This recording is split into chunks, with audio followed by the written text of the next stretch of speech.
کہاں گیا؟ کام کتنا اچھا کیا لیکن نیت خراب تھی، کہاں گیا؟ جہنم میں۔ اس آدمی نے کام کتنا خراب کیا، چور کی مدد، زانیہ کی مدد، کام کتنا خراب کیا لیکن نیت اچھی تھی، کہاں گیا؟ کیا ہوا؟ صدقہ قبول۔ اس کو معلوم ہے وہ واقعہ، وہ جو ایک آدمی اونٹ پر اپنا سارا مال لاد کر لے جا رہا تھا اور جنگل سے گزر رہا تھا، اپنے اونٹ کو ایک جنگل پیڑ سے باندھ دیا اور لیٹ گیا، آنکھ کھلی تو دیکھا اونٹ غائب ہے، اونٹ غائب۔ اور مولانا جرجی صاحب سفر کر رہے ہیں اور ٹرین کے اندر اچانک آنکھ کھلے پتہ چلا اڈیچی غائب، کیا بیتے گی؟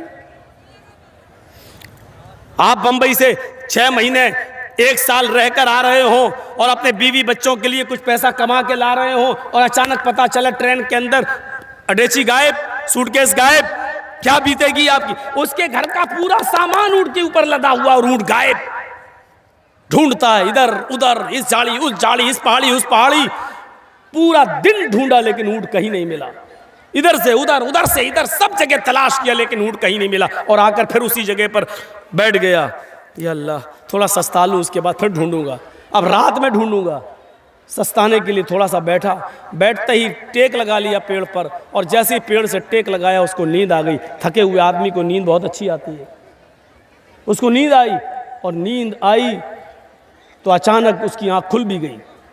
تھوڑی دیر کے بعد آنکھ کھلی تو کیا دیکھا؟ جس پیڑ سے میں نے اپنے اونٹ کو باندھا تھا اونٹ تو وہی بندھا ہوا ہے، اڑتا ہے، اونٹ کی طرف جاتا ہے۔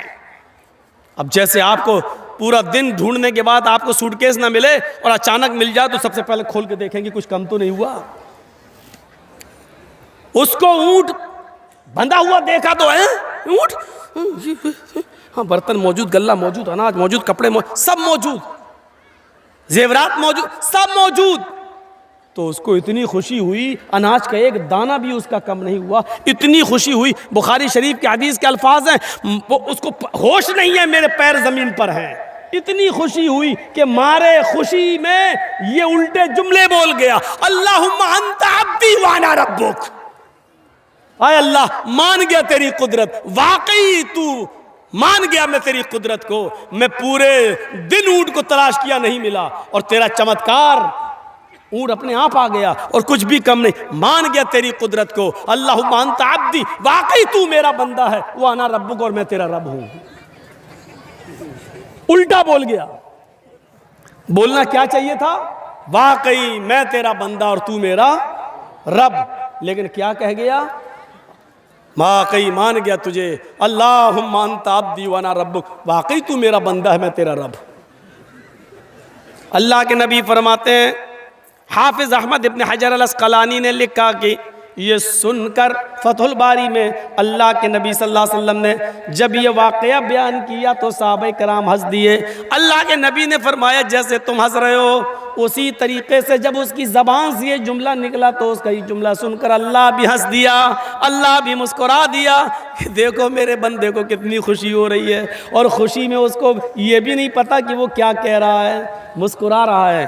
جبکہ جملے کتنے برے تھے، ان کے برے پن پر آپ اندازہ نہیں لگا سکتے، اتنے خطرناک جملے تھے، اتنے خطرناک جملے فرعون نے بھی نہیں بولے تھے۔ فرعون لوگوں سے کہتا تھا انا ربکم الاعلی، اپنا رب کہو ہمیں، میں تم سب کا رب ہوں۔ کیا کہتا تھا فرعون؟ میں تم سب کا رب ہوں۔ لیکن فرعون نے اپنی پوری زندگی میں کبھی اللہ سے نہیں کہا کہ میں تیرا بھی رب ہوں۔ فرعون اپنے آپ کو لوگوں سے کہلواتا تھا کہ میں تمہارا رب ہوں، مجھے رب کہو، لیکن اللہ سے یہ نہیں کہتا تھا تو میرا بندہ، میں تیرا بھی رب ہوں۔ فرعون نے کبھی اللہ سے نہیں کہا کہ میں تیرا بھی رب ہوں، اور اس نے تو فرعون نے کبھی نہیں کہا تو میرا بندہ ہے، اور اس نے تو اللہ ہی کو اپنا بندہ کہہ دیا اور اپنے آپ کو اللہ کا رب کہہ دیا۔ تو جملے فرعون سے زیادہ خطرناک ہوئے کہ نہیں ہوئے؟ لیکن فرعون نے یہ جملے جب بولے تمہارا رب ہوں تو اللہ نے فرعون کی لاش کو قیامت کی صبح تک نشان عبرت بنا دیا، اور اس نے فرعون سے بھی زیادہ سخت اور خراب جملے بولے تو اللہ مسکرا دیا، اللہ مسکرا دیا اور اس کو معاف کر دیا۔ کیوں؟ فرعون جان بوجھ کر کہتا تھا میں تمہارا رب ہوں، اور اس نے جان بوجھ کر نہیں کہا، اس کے دل میں یہ نیت نہیں تھی، یہ نہیں کہنا چاہتا تھا کہ تو میرا بندہ اور میں تیرا رب، یہ کہنا نہیں چاہتا تھا، لیکن اس کے منہ سے تو خوشی میں نکل گیا، اس کو پتہ ہی نہیں کہ کہہ کیا رہا ہے، تو میرا بندہ میں تیرا رب۔ تو اللہ نے اس سے کوئی مواخذہ نہیں کیا، اس کو معاف کر دیا۔ دیکھ رہے ہیں آپ کام کتنا برا، لیکن نیت اچھی تھی، نیت یہ نہیں تھی کہ اللہ میرا بندہ ہے، اس لیے اللہ تعالیٰ نے اس کو معاف کر دیا۔ نماز پڑھ رہے ہیں، روزہ رکھ رہے ہیں، صدقہ و خیرات و زکوٰۃ دے رہے ہیں مدرسے میں، اللہ نیتیں دیکھے گا، نیت، یہ بھی نیت دیکھے گا۔ مولانا جرجیز کی تقریر سے پہلے اتنے لوگ یہاں نہیں تھے،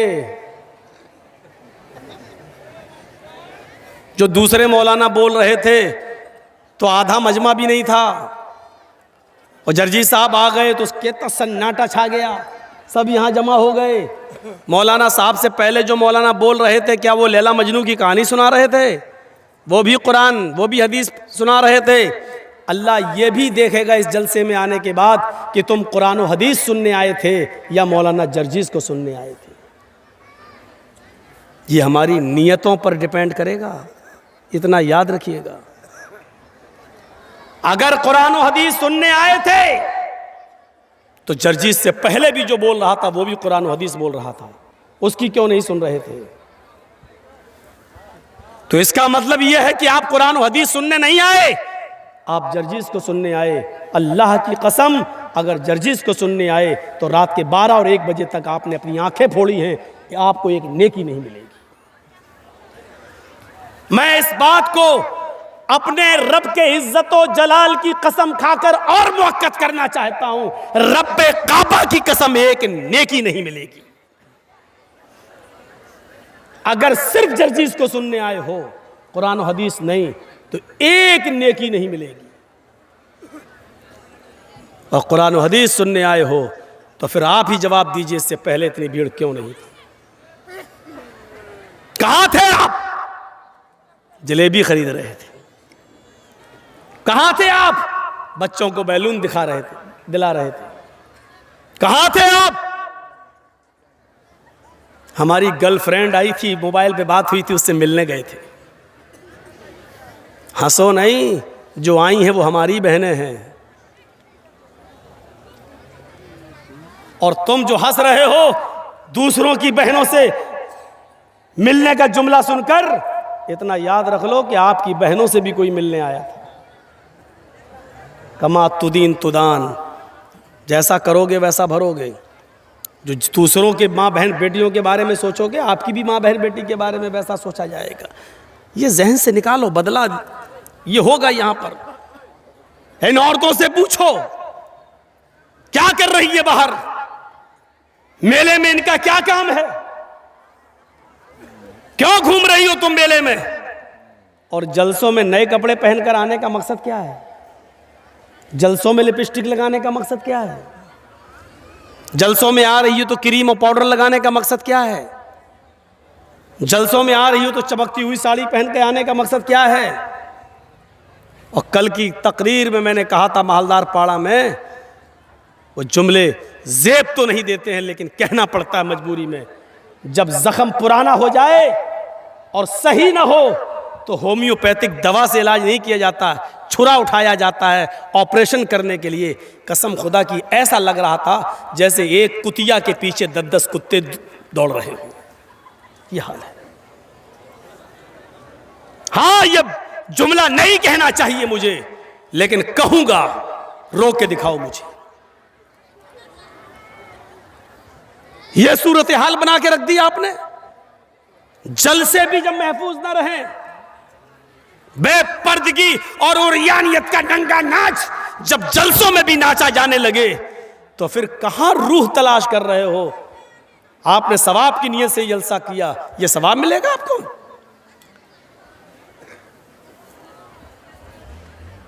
مردوں سے آواز نہیں آ رہی ہے، دیکھ رہے ہیں آپ، اور عورتوں کی آواز ابھی بھی یہاں تک آ رہی ہے، آ رہی ہے نا؟ آپ دیکھ لیجئے، پتہ نہیں کون مشورہ دیتا ہے اتنا قریب ان عورتوں کو بٹھالنے کا آپ کو۔ ان کو تو 2 کلومیٹر دور انتظام کرنا چاہیے۔ یہ تو ساڑی کتنے کی آئی تیری؟ کہاں سے لی تو نے؟ چپل کے بالکل میچ کر رہی ہے. آج تو بھاؤ معلوم ہو گئے ہوں گے ساڑی کے اور چپل کے سب کو. اور کل وہ جائیں گی مالدہ اور گاجول کے بازار میں, وہ پھلاں میری سہیلی لے گئی تھی تمہاری دکان سے, ویسی دکھاؤ ہمیں. یہ جلسے کا فائدہ ہوا ہے. جلسے کا فائدہ یہ نہیں ہوا کہ آج فلاں مولانا نے نماز پہ یہ بولا اور فلاں نے یہ بولا, آج ہم ویسے کر کے دکھائیں گے, یہ صدقہ کریں گے. یہ فائدہ نہیں ہوا. فائدہ کیا ہوا؟ اپنے بھائیوں سے جا کے کہیں گی فلاں کی بہن بھی آئی تھی, بڑی خوبصورت ہے, ہم نے تیرے لیے دیکھ لی. یہ فائدہ ہوتا ہے جلسوں میں, یہ فائدہ ہوتا ہے. اتنا قریب انتظام. اور عورتوں کی چونچیں تم بند کرا دو, کبھی نہیں ہو سکتا. اللہ کے رسول صلی اللہ علیہ وسلم جب سفر معراج پہ گئے اور آئے اور عید کا خطبہ دیا, عید کا خطبہ آپ نے مردوں کے بعد عورتوں میں دیا, تو عورتوں میں جو آپ نے عید کا خطبہ دیا وہ آپ نے شروعات یہاں سے کیا, معاشر النساء تصدقن فإنی أُوریتکن اکثر اہل النار. قلنا وبما یا رسول اللہ. اللہ کے نبی خطبہ جو شروع کر رہے ہیں عورتوں کا, تو اس میں آپ یہ کہہ رہے ہیں, آئے لیڈیز, آئے خواتین, آئے محمد رسول اللہ پر ایمان لانے والیو, صدقہ کرو, زیادہ سے زیادہ خیرات کرو, اللہ کی راہ میں دو. انی اُوریتکن اکثر اہل النار. جب میں معراج پہ گیا مجھے جہنم دکھائی دی, تو جہنم میں سب سے زیادہ جلتی ہوئی میں نے عورتوں کو دیکھا ہے. عورتیں جہنم میں سب سے زیادہ جل رہی تھی. قلنا وبما. صحابیات نے کہا اللہ کے رسول بس اس کے آگے ہم کچھ نہیں سنیں گے. آپ نے یہ کہہ دیا عورتیں سب سے زیادہ جہنم میں جلتی ہوئی میں نے دیکھی, وجہ بتا دیجئے, ریزن بتا دیجئے, ہم اس پر عمل کریں گے تاکہ جہنم میں ہماری تعداد زیادہ نہ ہو. عمل کے لیے 2 گھنٹے کی تقریر نہیں ہوئی تھی, 3 گھنٹے کا لیکچر نہیں ہوتا تھا اللہ کے رسول کے زمانے میں. اس عورتوں نے کیا کہا؟ ان عورتوں نے قلنا وبما. قلنا جمع مذکر غائب کا صیغہ یہ بتلا رہا ہے, ایک نے نہیں ساری عورتوں نے کیا کہا, اے اللہ کے رسول ہمیں وجہ بتائیے, ریزن, عورتیں جہنم میں سب سے زیادہ جلتی ہوئی کیوں دکھائی دی؟ تو اللہ کے رسول نے پہلا ریزن, پہلی وجہ بتائی تکثرن اللعن, اور دوسری وجہ بتائی تکفرن العشیر. پہلی وجہ لان تان زیادہ کرتی ہو, زبان بہت چلاتی ہو, منہ بہت چلاتی ہو, تمہارا منہ بند ہوتا ہی نہیں ہے. حقیقت ہے 2 عورتیں اگر کہیں بیٹھ جائیں تو کمپنی مل جاتی ہے.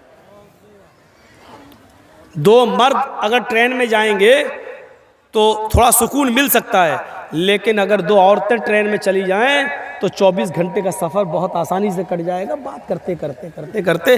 کیونکہ ہمیں اور آپ کو ایک آدمی کے بارے میں معلوم ہوگا, ان کو تو پورے خاندان کے بارے میں معلوم ہوتا ہے. ایک بادشاہ نے اعلان نکالا جو سب سے بڑا جھوٹ بولے گا اس کو سب سے بڑا انعام دیں گے. تو جھوٹوں کی کمی تھوڑی تھی. ایک آیا, میں بادشاہ نے کہا بھگ یہ کوئی جھوٹ نہیں ہے. دوسرا آیا, اس نے کہا یہ بھی کوئی جھوٹ نہیں ہے. تیسرا آیا, بادشاہ نے کہا یار جھوٹ بولو یار, یہ تمہارا کوئی جھوٹ ہے, بڑا جھوٹ جو بولے گا اس کو سب سے بڑا انعام دیں گے. لاسٹ میں ایک آدمی آیا, کہنے لگا میرا بھی ایک جھوٹ سن لو. کہا کیا؟ کہ آج میں نے خواب میں دیکھا جہاں تک میری نظر جا رہی ہے عورتیں ہی عورتیں بیٹھی ہوئی ہیں. بادشاہ نے کہا یہ بھی کوئی جھوٹ نہیں. بھگ خواب میں دیکھا جا سکتا ہے, تم نے دیکھا ساری عورتیں, بہت سی عورتیں بیٹھی ہوں گی, یہ خواب نظر آ سکتا ہے, یہ کوئی جھوٹ نہیں ہے. کہا آگے تو سنو یار, آپ بولتے بہت ہو. اس نے کہا بادشاہ سے پوری بات سنی نہیں, بیچ میں بول دیے. میں نے خواب دیکھا کہ جہاں تک میری نظر جا رہی ہے عورتیں ہی عورتیں بیٹھی ہوئی ہیں اور ساری عورتیں خاموش بیٹھی ہوئی ہیں. بادشاہ نے کہا کیا؟ جہاں تک نظر جا رہی عورتیں ہی عورتیں, کہاں, اور سب خاموش, یہ ہو ہی نہیں سکتا. کہا کیوں؟ کہا 2 عورتیں خاموش نہیں بیٹھ سکتی اور اتنی عورتیں خاموش, اس سے بڑا جھوٹ تو کوئی ہو ہی نہیں سکتا. اس کو سب سے بڑا ایوارڈ دیا, سب سے بڑا انعام دیا, سب سے بڑا انعام. تو یہ عورتوں کا ایک ریکارڈ ہے, اور اس ریکارڈ کو اللہ کے رسول نے یہی کہا تکثرن اللعن, تم لعن و تان زیادہ کرتی ہو, ایک دوسرے کی برائی زیادہ کرتی ہو, ایک دوسرے کی غیبتیں زیادہ کرتی ہو, ایک دوسرے کی برائیوں میں لگی رہتی ہو. وَتَكْفُرْنَ الْعَشِيرَ, اور دوسری تم شوہروں کی نافرمانی بہت کرتی ہو, شوہروں کی نافرمانی. اب بتاؤ آدمی بیچارہ کیا کرے؟ میرے ساتھ بھی حادثہ ہوتا ہے. ایک بار میری بیوی نے پوچھا میں مائکے جا رہی ہوں, چلی جاؤں, پاس میں ہی ہے. میں نے کہا ٹھیک ہے چلی جاؤ, کوئی بات نہیں, بہت دنوں سے نہیں گئی. ہاں تم تو چاہتے ہو کہ میں چلی جاؤں, تمہیں تو اچھا لگتا ہے. میں نے کہا لا حول ولا قوت الا باللہ. یار تم نے اجازت مانگی, میں نے دے دی. 1-2 مہینے کے بعد پھر کہنے لگی کہ میں کہ چلی جاؤں, تھوڑی امی کی طبیعت خراب ہے. میں نے کہا نہیں ابھی تمہیں جانے کی کوئی ضرورت نہیں ہے, 2-4 دن رکو, ہم دونوں چلیں گے وہ دیکھنے کے لیے. لو تو میں تو آپ کے گھر میں کیا نوکر قید ہو کے رہوں ہیں؟ میں جب بھی جانا چاہوں تو آپ بھیجیں گے نہیں؟ نہیں میں اب میں نے کہا کہ نہ جاؤ تو قید کر کے رکھ رہا ہوں, اور میں نے کہہ دیا چلے جاؤ تو کیا ہو رہا ہے؟ لو تمہیں تو کوئی فکر ہی نہیں, کتنی آسانی سے کہتی چلے جاؤ, اس کا مطلب تمہیں میری ضرورت ہی نہیں. یہ عورت اسی لیے کہا ٹیڑھی پسلی سے پیدا ہوئی ہے, سیدھا کرو گے تو ٹوٹ جائے گی لیکن سیدھی نہیں ہوگی. اس کے ناز اور نخرے کو برداشت کرنا پڑے گا. ایک صحابی کا واقعہ بتاؤں, حضرت ان کی بیوی سے ان کو بڑی پریشانی تھی, تو وہ اپنی شکایت لے کر اللہ کے حضرت عمر کے پاس گئے کہ حضرت عمر کو کہوں گا تو حضرت عمر ڈانٹیں گے میری بیوی کو, صحیح ہو جائے گی. تو وہ گھر پہ گئے اور دروازے کو دستک دی. ادھر سے آواز آئی اندر سے, باہر بیٹھو میں ابھی آ رہا ہوں. اور دیکھا کہ اندر شور ہو رہا ہے, تو اس نے کان لگایا صحابی نے حضرت عمر فاروق کے دروازے پر, تو کیا سنتا ہے کہ عمر فاروق کی بیوی عمر فاروق پر برس رہی ہے, یہ وہ تمہیں ہوش نہیں, یہ نہیں, ٹھکانا نہیں, سبزی کیسے آئے گی, کھانا کیسے. اور حضرت عمر جی جی جی کرتے چلے آ رہے, جی ٹرین آ جائے گا جی جی. اب وہ کہنے لگا لو یہ کیا میرا علاج کریں گے, یہ تو خود ہی اس بیماری میں مبتلا ہیں. وہ چل دیا وہاں سے, وہ چل دیا. تھوڑی دیر میں حضرت عمر نکلے, اس کو جاتا ہوا دیکھا, اے حضرت ادھر آؤ, ادھر. وہ کہتا کیا, ادھر آؤ. جی ارے تم کسی کام سے آئے تھے اور بغیر کام کے چلے جا رہے ہو, آؤ کیا بات ہے. کہا نہیں کوئی کام نہیں ہے. ارے کوئی کام نہیں ہے کیا مطلب؟ کہا میں نے کام سے آئے ہو پھر کہہ رہے ہو کوئی کام نہیں ہے. کہا نہیں امیر المومنین جس کام سے آیا تھا وہ آپ کے بس کا نہیں ہے. کہا کیا مطلب, کہنا کیا چاہتے ہو؟ کہا امیر المومنین میں اپنی بیوی سے بہت پریشان تھا اور ہوں اور ابھی تک ہوں, تو میں آیا تھا کہ آپ کو اپنی بیوی کی پریشانیاں بتاؤں, گناؤں تکلیفیں کتنی دیتی ہے, تو آپ ہمارے بیوی کو ڈانٹ دیں گے. یہاں آیا تو دیکھ رہا ہوں آپ ہی کی بیوی آپ کو ڈانٹ رہی ہے, آپ اپنی بیوی کو نہیں سمجھا پا رہے تو میری بیوی کو کیا سمجھا پائیں گے. تو حضرت عمر فاروق نے کہا بیٹھو ادھر اور سنو. کہا کیا؟ تمہارے گھر کھانا کون بناتا ہے؟ کہا میری بیوی. کہا کھانا بنانا اس کا حق نہیں ہے شریعت میں. بتاؤں کہ نہ بتاؤں؟ اگر کہہ دوں گا تو ڈر لگ رہا کل سے ہی آپ گھر کی عورتیں کہیں ایسا نہ ہو کہ چڑھ بیٹھیں. حضرت عمر فاروق نے کہا یہ کھانا بنانا عورت کا حق نہیں ہے شریعت میں, نان نفقہ آپ کی ذمہ داری ہے. جب نکاح ہوتا ہے تو اس میں مہر متعین کیا جاتا ہے, لکھا جاتا ہے اتنا اتنا مہر علاوہ نان نفقہ, یعنی پکی ہوئی روٹی پکا ہوا کھانا کھلانا یہ آپ کی ذمہ داری ہے. لیکن اللہ نے میری بیوی کے دلوں میں اتنی محبت ڈال دی ہے کہ وہ گھروں میں باورچن بن جاتی ہے, ہمارے لیے کھانا بنا دیتی ہے. اچھا یہ بتاؤ تمہارے بچوں کی پیشاب و پائخانے کو کون صاف کرتا ہے؟ کہا میری بیوی. کہا یہ بھی اس کی ذمہ داری نہیں ہے, بچہ آپ کا ہے. بیٹا بیٹی جو ہے وہ باپ کا کہلاتا ہے, بچہ پیدا ہو جانے کے بعد وہ باپ کا ہے. یہ باپ کی ذمہ داری ہے پیشاب و پائخانہ کرے تو صاف کرے, لیکن وہ ہمارے لیے بیچاری اس لیبل پہ آ جاتی ہے, ہمارے بچوں کے لیے وہ آیا بن جاتی ہے اور وہ اس کا پیشاب و پائخانہ بھی صاف کر دیتی ہے. ایک ایک چیز گناتے گئے, ایک ایک چیز گناتے گئے. کہا جب یہ ساری چیزیں ہماری عورتیں ہمارے لیے اور ہمارے بچوں کے لیے کر دیتی ہیں تو کیا ہمارا یہ حق نہیں ہے کہ ان کی تھوڑی سی ڈانٹ سن لیں, ان کی جائز بات بھی سن لیں؟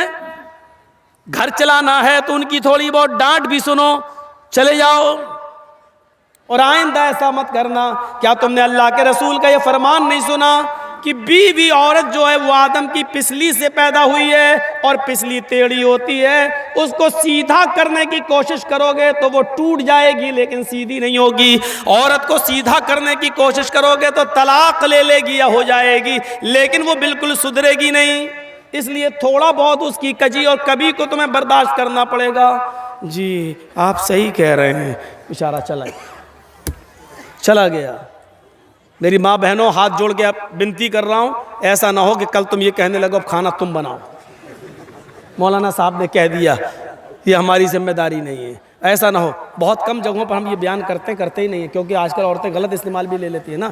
ایک بار میں نے کسی جلسے میں کہہ دیا تھا کہ اگر کسی کا شوہر اپنی بیوی کو پورا خرچہ نہیں دیتا بیوی بچوں کا، تو بیوی اپنے شوہر کی جیب سے یا الماری میں سے اتنا پیسہ لے سکتی ہے، اس کو بتائے بغیر، جس کو چوری نہیں کہا جا سکتا ہے، بتائے بغیر لے سکتی ہے، جتنے میں اس کا اور اس کا خرچہ چل جائے۔ یہ جیسے ہی میں نے جس تقریر میں نے کہا، دوسرے دن میری جیب سے 5,000 روپے غائب ہو گئے۔ اس دن سے بیان کرنا چھوڑ دیا۔ یہ تو ناجائز استعمال کرتی ہے۔ پھر اتنی اجازت دے دو 100-200 روپے کی، تو ان کا 100-200 روپے میں کچھ ہوتا ہی نہیں ہے، 5,000۔ پھر یہ ہوتا ہے کہ مولانا نے کہا تو تھا لے سکتے، تم دیتے نہیں ہو اس لیے ہم نے لے لیا۔ ارے اللہ کے بندی، میں نے تو یہ کہا ہے کہ جتنے میں تیرے گھر کا بچوں کا گزر بسر چل جائے اتنا۔ ہاں تو کیا ہوا، ساڑی پرانی ہو گئی نہیں لائے، فیئر اینڈ لولی ختم ہو گئی لینے جانا ہے، اور پرفیوم بھی تو ایسے آ رہے ہیں، میک اپ کے سامان بھی تو ایسے۔ اب ایک میک اپ چلا واٹر پروف، ہم نے تو واٹر پروف شامیانہ سنا تھا، واٹر پروف ہم نے وہ سنی ہے، گھڑی سنی ہے، لیکن اب واٹر پروف میک اپ کر لو، کریم پاؤڈر، اس کے بعد چاہے کتنا نہائیے دھوئیے وہ میک اپ ہٹنے والا نہیں ہے۔ پانی وہ واٹر پروف میک اپ بھی اب چلنے لگے، اور یہ چلانا پڑ رہا ہے، کیونکہ بندریاں بھی میک اپ کر لیتی تھی، اور جب ان کا چہرہ دھلتا تھا تو آڑی ٹیڑھی کی ترچی نکلتی تھی، تو ان کے بچے بھی نہیں پہچان پاتے تھے۔ اس لیے ضرورت پڑی ایسے میک اپ کی جو ٹکا رہے ان کے چہرے پر، اس لیے وہ میک اپ بنانا پڑا۔ اب وہ بیچاری 80 سال کی بڈھیاں بھی لگا لیتی ہے، تو ایسا لگتا ہے کہ ہاں یہ 25-30 سال کی جا رہی ہے، 25-30 سال کی۔ ایک صحیح واقعہ ہے، میں بتلا رہا ہوں، بھوپال کا صحیح واقعہ ہے۔ بیچاری ایک 70-75-80 سال کی بڈھی، اور اس نے نقاب پہن لیا، خوبصورت بوٹے والا، پھولوں سے چڑھا ہوا، اور وہ نقاب لگا کے جا رہی تھی، چہرہ اس کا چھپا ہوا تھا، خوبصورت برقع۔ اب وہ جا رہی ہے تو 18-20 سال کا لڑکا اس کے پیچھے لگ گیا، یہ سوچ کر کہ برقع اتنا اچھا ہے تو برقع والی کتنی اچھی ہوگی، نقاب اتنا اچھا ہے تو نقاب والی کیسی ہوگی۔ اچھا، وہ دھیرے دھیرے چل رہی تھی اپنی عمر کے حساب سے، یہ سمجھ رہا تھا مجھے لائن مار رہے ہیں، لفٹ دے رہی ہے، دھیرے دھیرے چل رہی ہے، مطلب سیٹنگ ہو جائے گی، تو وہ دھیرے دھیرے چل رہی۔ یہ بیچارہ سمجھ، تھوڑی دور جانے کے بعد اس نے اپنا نقاب اٹھایا اور تتلاتے ہوئے بولا، بیٹا تو میرا پیچھا کیوں کر رہا ہے، میں تو تیری اماں کی عمر کی ہوں۔ اس نے کہا کمبخت، میری تو 1 گھنٹے کی محنت ہی بیکار چلی گئی ہے۔ تو اس کو بھی غصہ آیا، اس نے غصے میں کہا، ارے اماں، ہم اپنے لیے نہیں اپنے ابا کے لیے ڈھونڈ رہے ہیں، کیا کریں، 1 گھنٹہ اس کا بیکار ہو گیا۔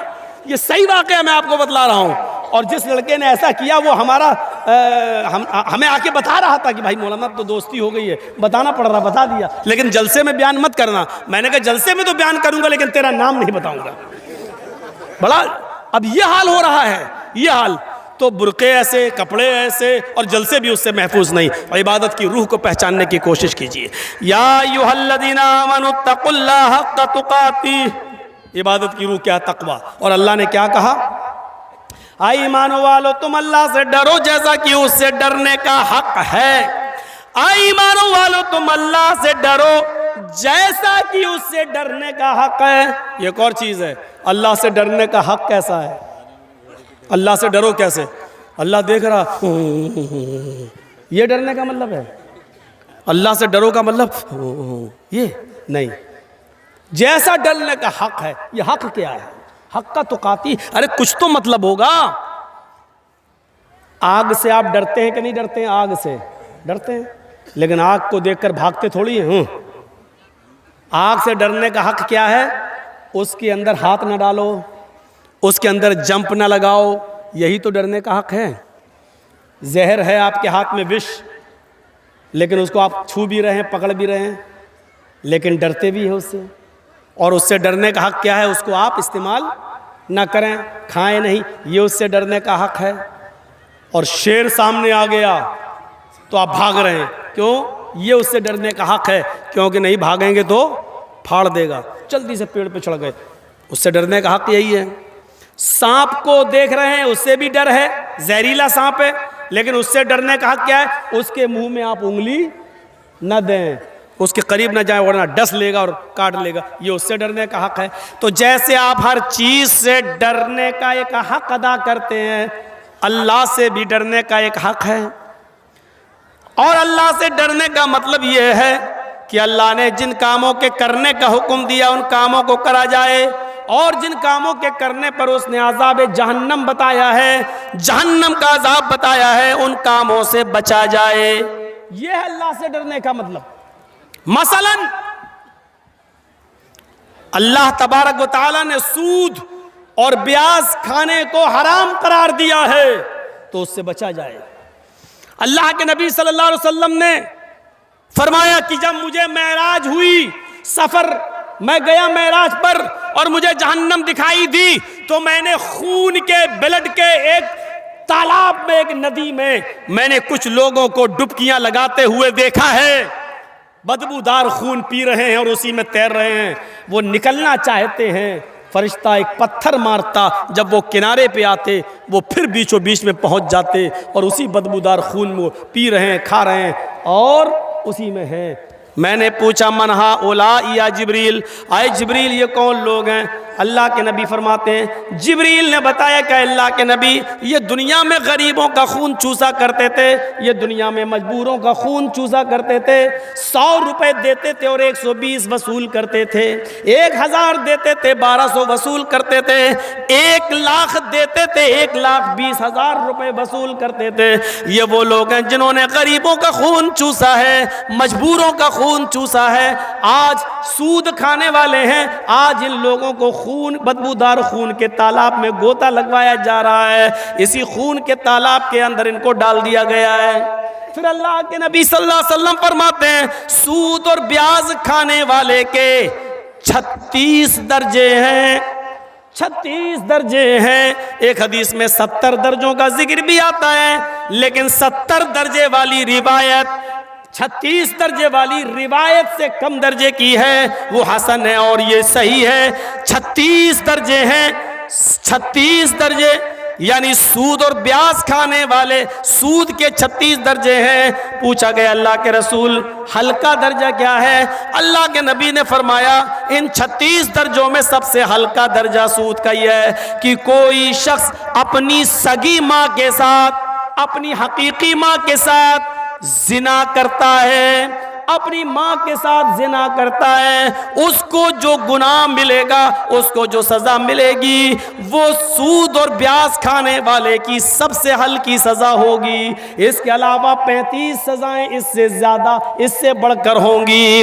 ایک حدیث میں یوں آتا ہے کہ 36 مرتبہ اپنی ماں کے ساتھ زنا کرو، 36 مرتبہ زنا کرنے کے بعد جو سزا ملے گی وہ سود اور بیاج کے کھانے والے کی سب سے ہلکی سزا ہوگی۔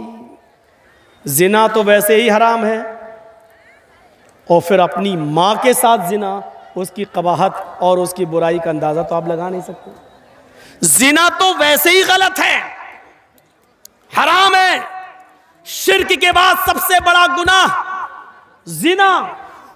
بعض روایتوں میں شرک کے بعد سب سے بڑا گناہ قتل، اور قتل کے بعد زنا۔ زنا تو ویسے ہی سب سے بڑے گناہوں میں گناہ مانا جاتا ہے، اور پھر اپنی ماں کے ساتھ زنا، یہ اور اپنے اندر ایک برائی رکھتا ہے، اور پھر وہ بھی ایک بار نہیں 36 مرتبہ اپنی ماں کے ساتھ کوئی زنا کرے، سود اور بیاج کھانے والے کا یہ ہلکا عذاب ہوگا۔ کتنے لوگوں کے بینک بیلنس ہے؟ سبھی کے۔ کتنے لوگوں کی LIC چل رہی ہے؟ مولانا پوچھو مت، FD فکس ڈپوزٹ، 10 سال کے بعد بچی پیدا ہوئی ہے، ہاں ٹھیک ہے 5 لاکھ روپے اس کے نام کر دیا ہے، جب میری بیٹی 20 سال کی ہوگی 20 لاکھ ہو جائے گا، شادی کر دیں گے، شادی کر دیں گے۔ فکس ڈپوزٹ، سود اور بیاج۔ تو اب تقوی کا مطلب کیا ہے؟ اللہ سے ڈرنے کا۔ اللہ نے جب اس کو حرام قرار دیا، نبی نے حرام قرار دیا، تو اس سے ہم بچ جائیں۔ جو چیزیں بتائی گئی ہیں امام کائنات نے، کیا کر رہا ہے اب؟ کیوں لگا رہے ہیں اس کو؟ یہاں یہ والا مائک لگائیں گے؟ ہاں تو لاؤ لاؤ لاؤ لاؤ جلدی لاؤ. تو پورا گلا ہی چوس لیا تو اب لا رہے ہیں, مرنے کے بعد ہی. کی سیٹنگ صحیح